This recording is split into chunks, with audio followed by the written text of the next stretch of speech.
We have come up in a country, in a culture, that since Aristotle, have you read Ibram X. Kendi yet?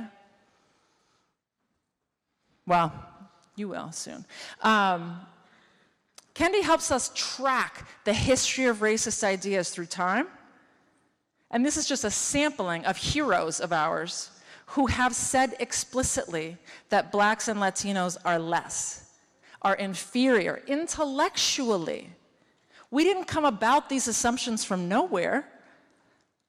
Here's just one sample from Jefferson. Comparing them by their faculties of memory, reason, and imagination, it appears to me that in memory they are equal to the whites, and reason much inferior, as I think one could scarcely be found capable of tracing and comprehended the investigations of Euclid. Certainly not the Declaration of Independence. We see bias in criminal justice system. This is a study that isolated for many other variables, many other factors that could have caused these biased outcomes. Here's a quote from the study. We find suggestive evidence that this racial bias is driven by bail judges relying on inaccurate stereotypes that examine the relative danger of releasing black defendants. The white defendants in the study were 23% more likely to come back for the same crime, by the way. In housing, there is biased behavior. Again, isolating for other causes. Bias is showing up in our classroom. We show video to teachers and say, which child in this room will cause the most trouble? 42% said the black boy, 13% said the white girl. Nothing happened in the video.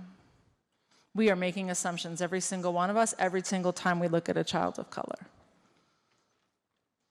One district changed their gifted policy.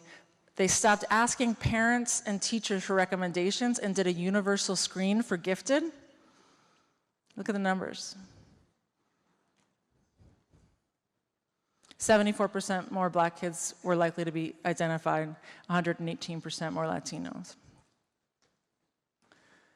We pathologize students. Here's a quote from Orange County official during the Mendez versus Westminster court case, which preceded Brown.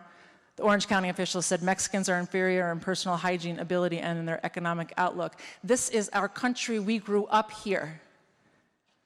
We didn't just come by this because of like some bad family or some bad town we lived in. It is national. It is everywhere. It is in sitcoms. It is in movies. It's on the Supreme Court. Anthony Scalia said, there are those who contend that it does not benefit African Americans to get them into the University of Texas, where they do not do well, as opposed to having them go to a less advanced school, a slower track school where they do well.